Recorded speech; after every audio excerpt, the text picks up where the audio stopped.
Liberté. Liberdade. Svoboda. Liberdade. Azadi. Liberdade. Je m'appelle Siko, j'ai 11 ans. J'aimerais vous raconter mon histoire. Je suis né en Liberto. Là-bas, les gouvernements pensent que les citoyens doivent avoir une liberté d'expression absolue. Les gens de Liberto ont tous la peau jaune et les yeux bleus. L'argent est très important en Liberto et les gens n'aiment pas les pauvres. Le problème est que j'ai les yeux marrons et que je vis dans une caravane. Au Liberto, tout le monde a le droit de dire tout ce qu'il veut, sans règle. Beaucoup de personnes se battent au Liberto parce que les gens disent des choses méchantes et ne se respectent pas les uns les autres.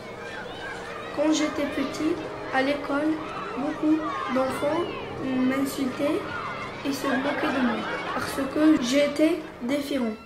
Alors j'ai décidé de partir sur un bateau avec ma caravane pour aller vivre dans un autre pays qui s'appelle Nar. Nar, nom aux racines, et qui se situe dans la mer Méditerranée. J'ai choisi ce pays car c'était un pays où on encourage la paix et le respect. En art, tout le monde a une liberté de penser absolue, mais pas une liberté d'expression totale.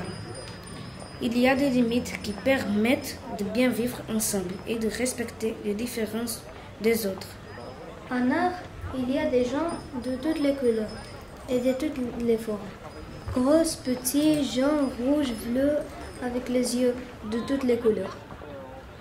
À l'école, tout le monde respecte les principes de laïcité. Les enfants ont le droit de dire ce qu'ils pensent, à condition de respecter les autres. L'insulte et les mots racistes sont interdits. Personne ne peut être exclu en raison de sa religion ou des couleurs de ses yeux.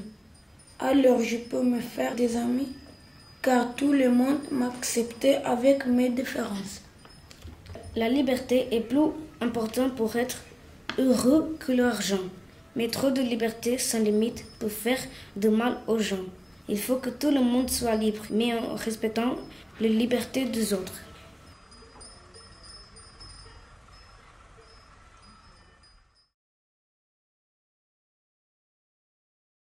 Igor, un jeune garçon de 14 ans, discute avec son père. Tu ne vas pas nager maintenant. Tu viens de manger. Tu attends 1 heure. Pourquoi papa? On a une piscine et on peut pas se baigner quand on veut? Non, il y a des règles qu'il faut respecter pour notre santé et notre sécurité. Ah, on sonne. Bonjour, vous venez voir Igor? Ben oui, monsieur, on l'a pas vu de toute la matinée. Il est près de la piscine. Salut, tu fais quoi? Rien. Je voulais me baigner et mon père me l'interdit pour le moment. Je me disais que même si chaque être humain est libre de penser, de voyager, d'avoir des loisirs, parce que la liberté est un droit, mais pour de vrai, on est vraiment limité. Je ne m'étais jamais posé cette question. Mais c'est vrai que parfois on peut être limité. Oui, par exemple, la loi nous interdit de rouler trop vite pour ne pas se mettre en danger ou en danger les autres. La maladie peut aussi être un frein à la liberté. Si tu es malade, il y a certaines choses que tu ne peux pas faire. Ou si tu es timide, tu n'iras pas rencontrer les autres. Et pourtant, tu es libre. Il y a aussi la peur de prendre l'avion qui t'empêche d'aller où tu veux. L'argent aussi, c'est un frein. Parfois, tu peux pas faire les études que tu veux.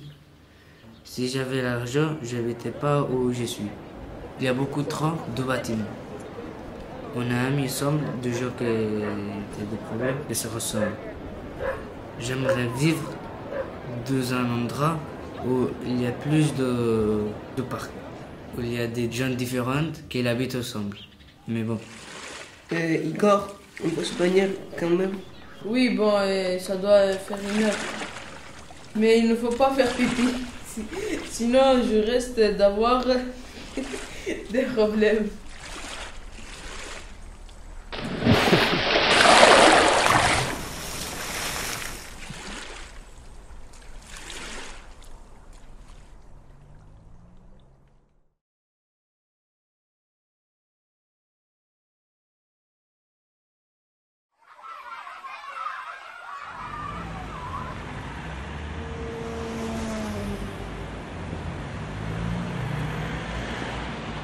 Bonjour, je peux vous aider si vous voulez. C'est gentil, mais avec l'aménagement des trottoirs, je n'ai pas de problème. Ça va, merci. Moi, j'entends mal, mais je vois bien. Moi, je veux bien de votre aide. Moi aussi, je veux bien votre aide. J'y arrive tout seul, avec les bornes au sol, mais j'irai plus vite avec vous. Vous êtes dans l'école spécialisée? Oui, on est plus à notre rythme. Et les autres, on nous regarde pas mal. Moi, j'aurais préféré être dans une classe normale. Oh, pardon. Oups. Excusez-moi, mais c'est compliqué de vous déplacer étant handicapé. Oui, c'est un peu compliqué dans la ville. Et puis à la maison aussi, moi j'ai des problèmes pour me doucher. Pour moi, ce qui est difficile, c'est de ne pas bien comprendre les autres. Et les autres n'en parlent pas non plus mon langage. Les déplacements, ça reste compliqué, même s'il y a des choses qui aident, comme des signaux sonores ou des repères au sol. Oui, on est pris en compte dans les bus ou le métro. Il y a des choses pour nous aider, même si ce n'est pas partout. Mais vous aussi, vous avez vos limites. Vous ne pouvez pas voler dans le ciel avec les oiseaux. Oui, c'est vrai.